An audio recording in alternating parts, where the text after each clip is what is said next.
कोटि कोटि नमन प्रणाम करते हुए जय गुरुदेव धर्म प्रचारक संस्था के एकमात्र उत्तराधिकारी परम पूज्य श्रद्धेय हुजूर महाराज जी के श्री चरणों में कोटि कोटि नमन प्रणाम करते हुए परम संत बाबा जय गुरुदेव जी महाराज के श्री चरणों में कोटि कोटि नमन प्रणाम करते हुए मथुरा मंदिर में उपस्थित पूज्य दादा गुरु महाराज के श्री चरणों में कोटि कोटि नमन प्रणाम करते हुए आज हमारे गांव वाले घर पे आप सभी सम्मानित प्रेमी जन जितने आए हैं, आप सभी को हमारा हाथ जोड़कर सादर जय गुरुदेव। प्रिव्यू, गुरु महाराज ने हम सबको बताया कि ये मनुष्य शरीर 5 तत्वों का बना हुआ छित, जल, पावन, गगन, समीरा, पृथ्वी, जल, अग्नि, वायु, आकाश, ये 5 तत्वों का जब मिलाप हुआ तब ये मनुष्य शरीर हमारा आपका बना। गुरु महाराज बताते थे जब इस सृष्टि में कुछ नहीं था, न पेड़ पौधे, जमीन, न जानवर, न इंसान, जब इस संसार में कुछ नहीं था तब एक अनी अनामा अधिसत्रानंद प्रभुधामा, उस अनामी महाप्रभु की मौज उठी और उन्होंने अपनी मौज से बड़ी जोर ताकत के साथ एक आवाज निकाली। जिस तरह हमारी ये आवाज इस माइक के द्वारा आप सबके पास जा रही, ठीक उसी तरह वो आवाज अनामी महाप्रभु ने निकाली और वो आवाज जहां तक गई रचना होती चली गई। 3 लोक का रचना हुआ, पहला अगमलोक, दूसरा अलखलोक और तीसरा सत्यलोक। अगम लोक में अगम पुरुष को बैठाया गया, अलख लोक में अलख पुरुष को बैठाया गया और सत्यलोक में सत पुरुष भगवान को बैठा दिया गया। जिन्हें हम आप भगवान कहते, अल्लाह कहते, गॉड कहते, ईश्वर कहते, सतपुरुष भगवान के सबसे छोटे पुत्र 16वें नंबर पे वो सतपुरुष भगवान के 16 बच्चे थे।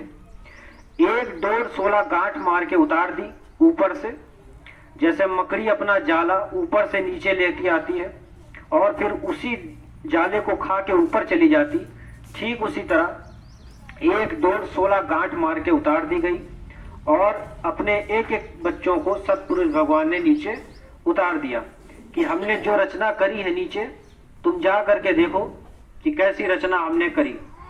16 बच्चे अपनी पिता की आज्ञा मान के धरा भूमि पे आ गए और जो उनके पिता ने रचना करी वो उन्होंने देखा। एक समय बाद उनको आभास हुआ कि अब यहाँ बहुत देख लिया, जहाँ हम रहने वाले, अब वापस अपने धाम को चलते हैं। आने का रास्ता तो दिया लेकिन जाने का रास्ता बंद कर दिया गया। काल प्रभु ने जब जाने का रास्ता बंद देखा कि बंद हो गया, तब उन्होंने भजन ध्यान सुमिरन अपने पिता को प्रसन्न किया। भजन ध्यान सुमिरन करके उसके बाद उन्होंने सतयुग के समान अपने पिता से राज मांग लिया। अब जेल में जेलर होता है, वो कैदियों पे राज करता है। अगर कैदी नहीं होंगे तो राज किस पे करेगा? तो रूहों को यानी जीव आत्माओं को उस लोक से नीचे उतारा गया ताकि काल प्रभु उसमें अपना राज कर सके।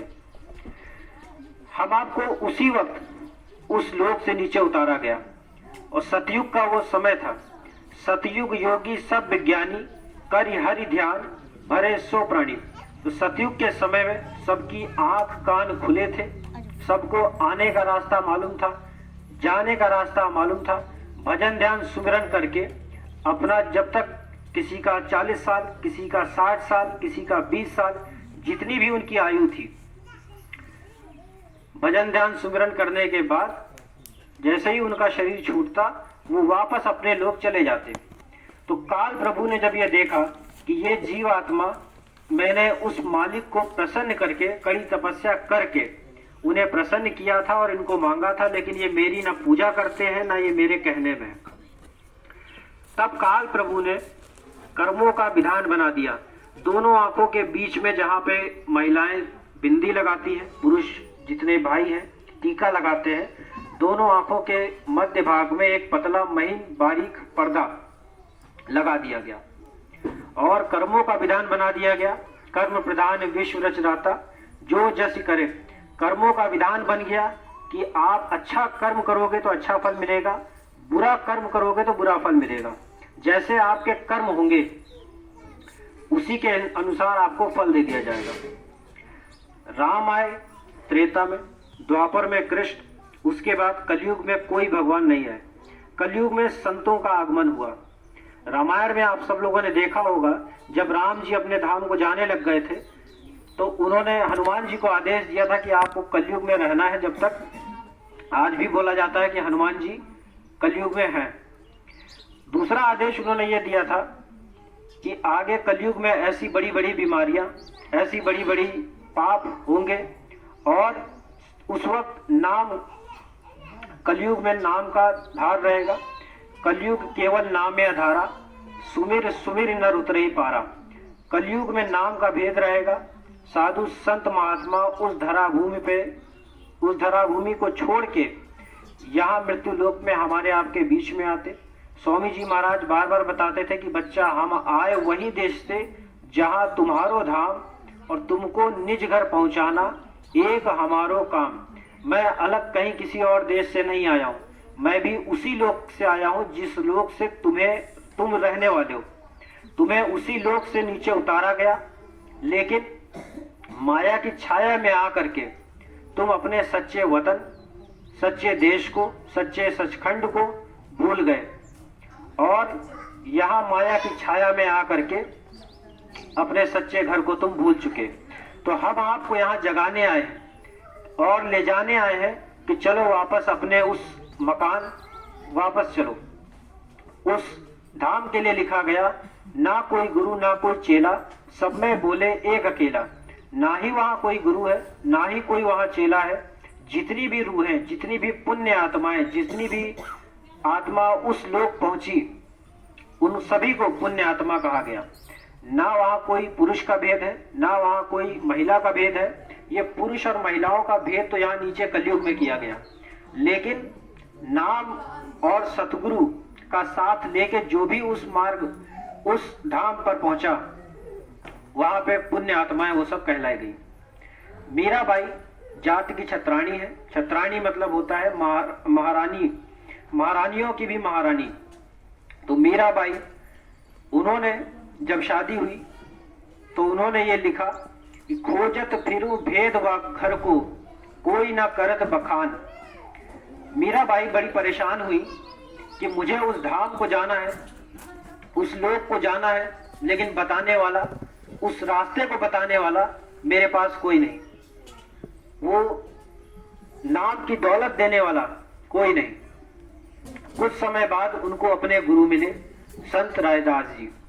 संत रायदास जी ने उनको नाम की दौलत दी।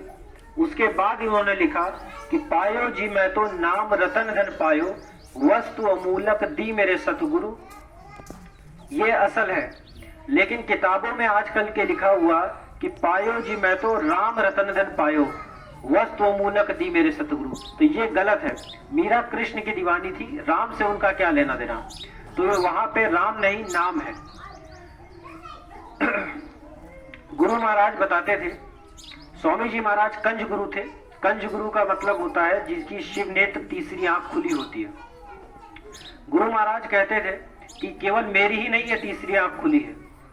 हम आपको क्रिया बता दे रहे हैं, वो भेद बता दे रहे हैं, वो रास्ता बता दे रहे हैं, वो मार्ग बता दे रहे हैं, और उसी मार्ग पे चल के आप अपनी भी ये तीसरी आंख को खोल सकते हो। और अपनी इस जीवात्मा की आंख को जब आप खोल लोगे तो अनहदवाणी, वेदवाणी, आकाशवाणी, इसके बारे में आप जान ले जाओगे। अपना भूत भविष्य वर्तमान सब देख सकते हो। लेकिन जब तक आपकी ये जीवात्मा की आंख आप नहीं खोल पाओगे, ठीक उसी तरह अभी हम लोग इस शरीर में है, दो आंख है इस शरीर की। जिस दिन हमारा शरीर खत्म हो जाएगा, ये आंख दोनों जब बंद हो जाएंगी, उसके बाद हम चल नहीं सकते। अगर हमें चलाया जाएगा तो कहीं ठोकर लगेगी और नीचे जमीन पे गिर जाएंगे। तो अगर हमने जीते जी अपनी इस जीवात्मा की आंख को नहीं खोला, तो मरने के बाद हमें जहां जाना है वो रास्ता हम ना देख पाएंगे और देख नहीं पाए तो वहां पहुंच नहीं पाएंगे। ऐसे समझ लो, बाजार जाते हो आप लोग तो थैला लेके जाते हो, ऑफिस जाते हो, दफ्तर जाते हो तो बैग लेके जाते हो, बच्चे स्कूल जाते हैं तो स्कूल का बैग लेके जाते हैं। ठीक उसी तरह जब ये संसार को छोड़ के जाने का समय आएगा तब उसकी तैयारी हमने कभी करी नहीं।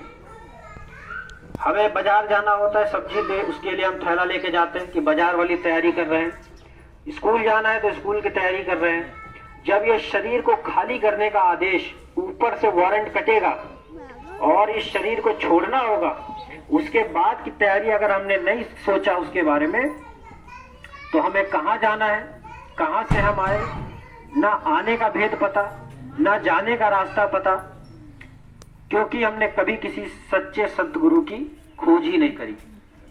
दया करी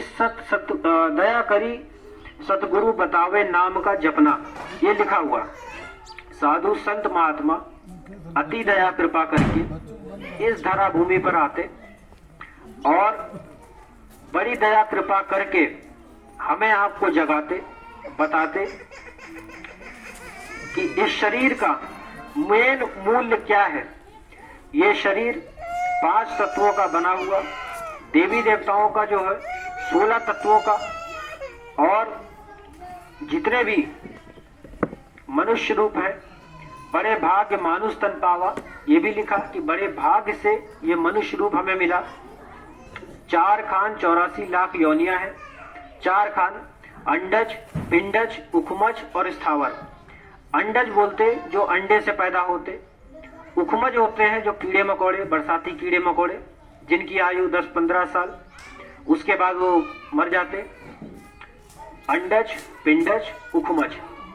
पिंडज यानी कि माँ की पिंड से पैदा होने वाले, माँ की गर्भ से जो लोग पैदा होते, जैसे हम लोग सब लोग माँ की गर्भ से पैदा हुए, तो ये पिंडज की योनि होती है। उसके बाद आता है स्थावर। स्थावर होते हैं पेड़ पौधे, एक जगह स्थिर रहते, चल फिर नहीं पाते, पानी का तत्व उनके अंदर मौजूद होता। और वही गलती हम लोग करते, कोई पीपल पूज रहा, कोई बरगद पूज रहा, वो केवल एक वृक्ष की योनि में है, पानी का तत्व उनके पास मौजूद है, बाकी अन्य कोई देवी देवता उसमें नहीं। इस शरीर के अंदर जो आपकी जीवात्मा बैठी है वो खुद 16 सूर्य का प्रकाश लेके जीवात्मा आपके शरीर के अंदर बैठी हुई है। परम प्रकाश रूप दिन राती, नहीं चाहिए वहां दिया ग्रत बाती। आपका ये शरीर के अंदर जो जीवात्मा बैठी है 16 सूर्य के समान वो खुद है, और आप दीपक लेके उसी परमात्मा की खोज में निकले हुए हो। तो वो देवी देवता, वो परमात्मा आपको कहीं कंकड़ों में, कहीं पत्थरों में, कहीं किसी मजार में नहीं मिलने वाला। घट में है सूजत नहीं, लालत ऐसो जिंद, और गोस्वामी संसार को भयो मोतिया बिंद। ये गोस्वामी जी ने लिखा, हम अपनी तरफ से कुछ नहीं बता रहे। गोस्वामी साहब ने लिखा कि घट में है सूजत नहीं, मतलब अंदर है लेकिन मालूम नहीं। लालत ऐसो जिंद, और गोस्वामी संसार को भयो मोतिया बिंद। इस संसार को मोतिया बिंद हो गया। मोतिया बिंद मतलब आंख की एक बीमारी होती है, अगर वो बीमारी आपको लग गई तो आप इस संसार को नहीं देख सकते, आंख आपकी खराब हो जाएगी। तो साधु संत महात्मा बड़े दयालु और कृपालु होते। घर में अगर एक सदस्य गुरु महाराज से अगर जुड़ गया, और मान लीजिए उसी घर में 6 लोग हैं, जैसे हमारे यहाँ ही देख लीजिए, स्वामी जी महाराज की खोज हमारे पिताजी ने सबसे पहले, पिताजी को दर्शन हुए। अब घर का एक नियम होता है कि घर में अगर पुरुष कहीं जुड़ गया तो उसकी जो पत्नी है वो भी जुड़ेगी, और उसके जो बच्चे हैं वो भी जुड़ जाएंगे। तो ये एक संसारिक गुण है, एक नियम है कि घर का अगर एक सदस्य जुड़ गया, तो गुरु महाराज से एक सदस्य अगर आपके घर में जुड़ गया तो मालिक के वचनों को सुनते सुनते जब बहुत काल करियो सत्संगा, तब कुछ होए, तब कुछ आपका मन जो है ये संसार से कटेगा। लेकिन उसके लिए जब बहुत काल करियो सत्संगा, जब आप बहुत सत्संग करोगे तब आपका थोड़ा सा मन, तब आपका ये विवेक जगेगा। और बिन सत्संग विवेक ना हुई, जब तक सत्संग में आओगे नहीं, वचन सुनोगे नहीं, विवेक नहीं होगा। विवेक मतलब आप तर्क नहीं कर पाओगे। और तर्क का मतलब, अगर हमने कोई बात बोली, आप अगर हमारी बात को कहीं से भी अगर सवाल आप करना चाहते हो, आप सवाल कर सकते हो। जितने भी सत्संगी प्रेमी भाई बहन हैं, गुरु महाराज के वचनों को जो सुनते आ रहे हैं, आपके हर एक तर्क का उत्तर उनके पास अवश्य होगा।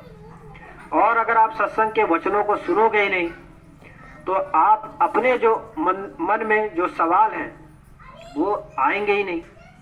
हम जब कोई चीज पढ़ते हैं, कोई चीज सुनते हैं, उसके बाद ही हम अपनी बुद्धि से उसको सोचते हैं, उस पर विचार करते हैं और सवाल नए हमारे मन में उत्पन्न होते हैं।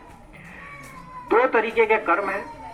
पहला आपका भौतिक कर्म, दूसरा आध्यात्मिक कर्म। ये शरीर हमें आपको जो मिला, हमें आध्यात्म की तरफ जाने के लिए मिला, आत्मा को परमात्मा से मिलाने के लिए मिला। लेकिन संसार में आकर के हम लोग भौतिक कर्मों में पड़ गए। बिना कर्म कोई काया नहीं और जग फसरा कर्म के माही। बिना कर्म कोई काया नहीं और जग फसरा कर्म के माही, ये भी लिखा हुआ। हमारा घर भौतिक काम से ही चल रहा। किसी के पास दुकान है, किसी के पास दफ्तर है, कोई अपना साजो सामान बेच के अपना घर चला रहा। तो ये सब आपके भौतिक कर्म है। आपका आध्यात्म इसी से टूट रहा। आज यहाँ पे बहुत से लोग आए, बहुत से लोग अपने कामकाज के चलते नहीं आ पाए। तो जब आप नहीं आ पाओगे तो धीरे धीरे आध्यात्म से आप दूरी बना लोगे, और उसके बाद फिर आध्यात्म की तरफ आप तब बढ़ोगे जब आप 60 साल के हो जाओगे, जब आप रिटायर हो जाओगे। तब सोचोगे कि चलो अब हम उस मालिक को पाने की कोशिश करें। ये मंच लगा हुआ है, ये फूल सजे हुए हैं। फूल की तरफ आप लोग सब लोग देख लो। कोई भी फूल, जब भी हम किसी मंच को सजाते हैं या कहीं भी पूजा घर में हम फूल चढ़ाते हैं, तो फूल हमेशा ताजे लगाए जाते हैं, मिठाई हमेशा ताजी लगाई जाती।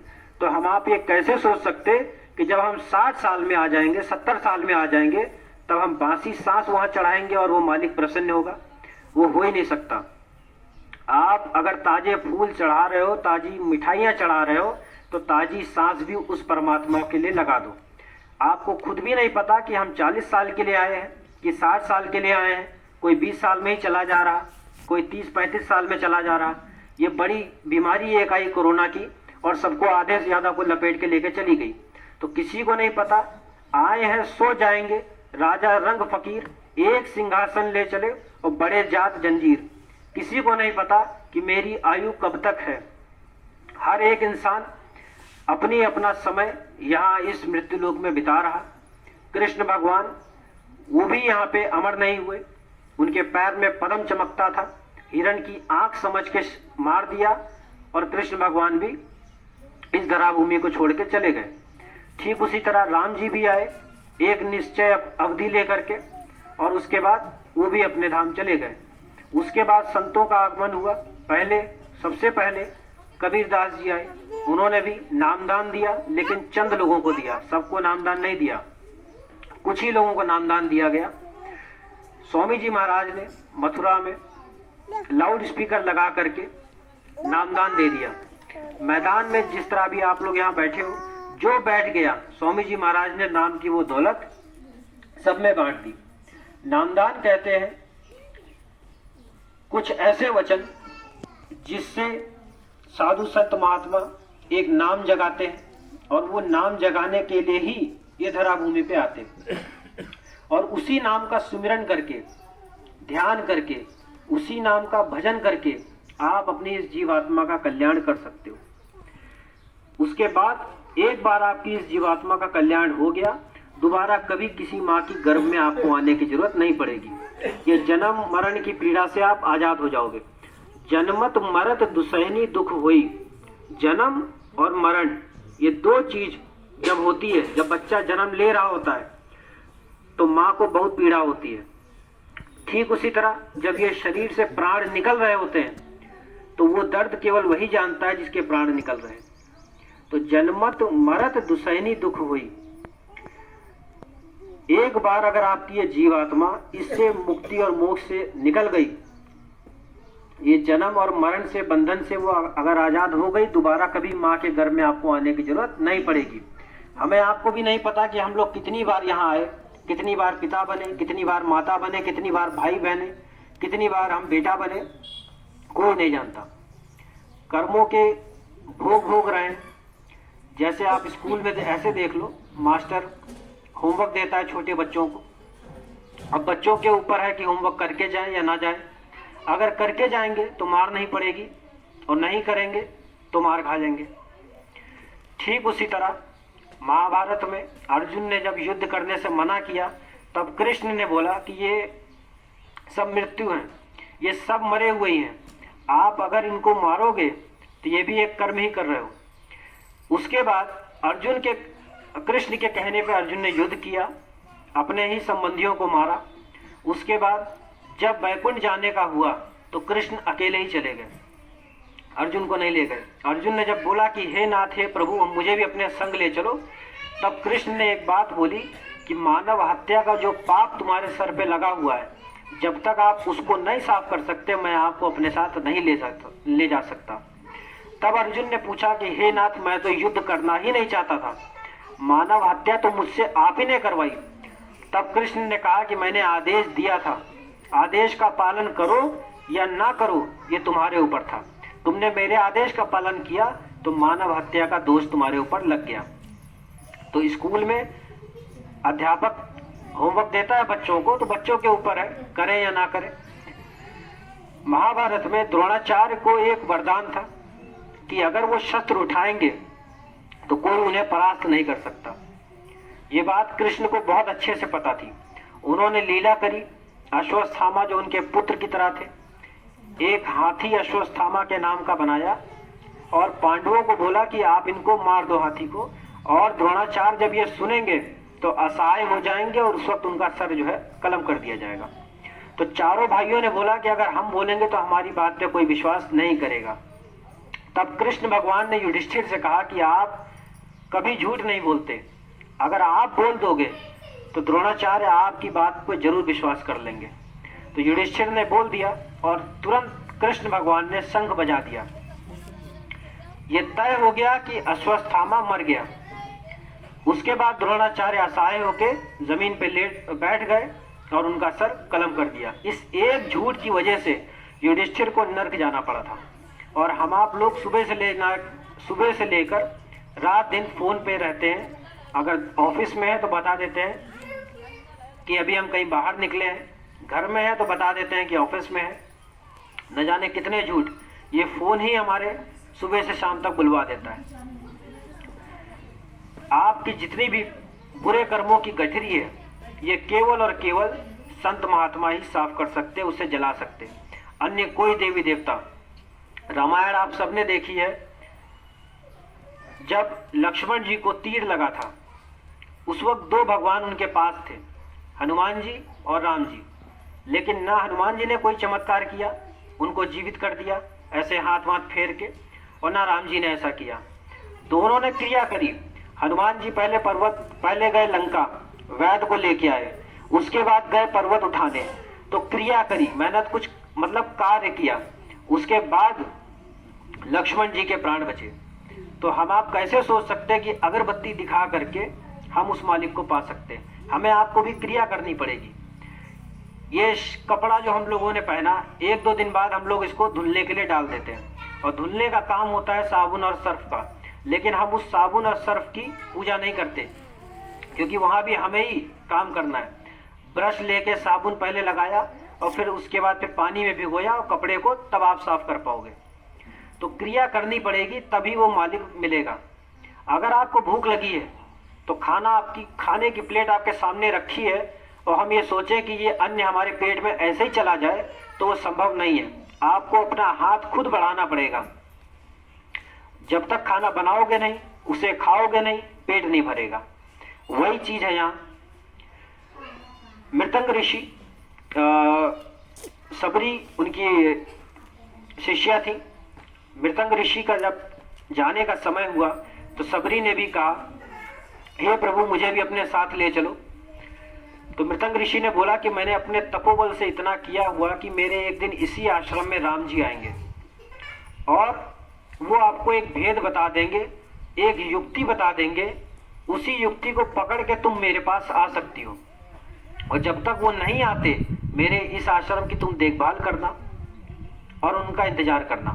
सबरी ने पूरी जिंदगी राम का इंतजार किया। छोटी थी जब मृतंग ऋषि गए थे, और वृद्धावस्था में आ गई जब राम आए थे।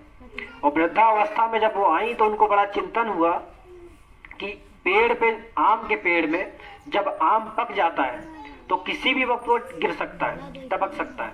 तो सबरी को ये चिंता खाए जा रही थी कि कहीं अब ये मेरा वृद्धा अवस्था में मैं आ गई हूँ तो ये शरीर मेरा कभी भी छूट सकता है। तो इससे पहले मैं ये शरीर मेरा छूट जाए, हे नाथ, हे प्रभु, इतनी कृपा कर दो कि मेरे गुरु ने कहा था कि राम आएंगे, उनको जल्दी से जल्दी आप भेज दो। गुरु का आदेश था कि एक दिन राम आएंगे, और केवल वो भेद उनको जानना था राम जी से, बाकी दूसरा और कोई मतलब राम जी से उनको नहीं था। अगर उनका गुरु कहता कि भरत और शत्रुघ्न आएंगे तो वो पूरी जिंदगी अपने गुरु के आदेश के अनुसार भरत और शत्रुघ्न का इंतजार कर लेती, क्योंकि उनको तो अपने गुरु के पास जाना था, राम जी से और कोई मतलब नहीं था उनको, केवल वो युक्ति, वो भेद जानना था। राम और कृष्ण एक दिन उनके आश्रम में आए। उन्होंने पहले आश्रम घुमाया, गुरु जहाँ पे बैठते थे वो आसन दिखाया।